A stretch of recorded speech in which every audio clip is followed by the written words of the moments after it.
નમસ્કાર મિત્રો, આજે આપણે બોલિવૂડની બહુ ચર્ચિત ફિલ્મ લાલ સિંહ ચડ્ઢા વિશે વાત કરવા જઈ રહ્યા છીએ.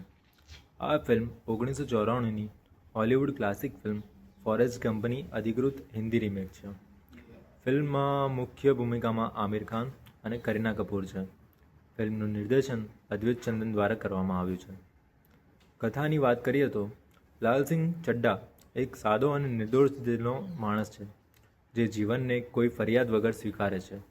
તેની જીવનયાત્રા આપણને ભારતના અનેક મહત્વપૂર્ણ ઐતિહાસિક પ્રસંગોમાંથી પસાર કરે છે. શાળા જીવન, સેનાનો સમય, પ્રેમ અને મિત્રતા, દરેક તબક્કે લાલનું દૃષ્ટિકોણ હંમેશા સકારાત્મક રહે છે. અભિનય વિશે વાત કરીએ તો આમિર ખાને લાલ સિંહના પાત્ર માટે ખૂબ મહેનત કરી છે. તેની નિર્દોષતા અને બોડી લેંગ્વેજ પાત્રને સૂટ કરે છે, પરંતુ કેટલીક જગ્યાએ અભિનય થોડો વધારે લાગતો છે. કરીના કપૂર ખાને રૂપાના પાત્રમાં સારી કામગીરી કરી છે અને ભાવનાત્મક દ્રશ્યોમાં તે મજબૂત દેખાય છે. સંગીત અને સિનેમેટોગ્રાફી ફિલ્મના મજબૂત પાસા છે.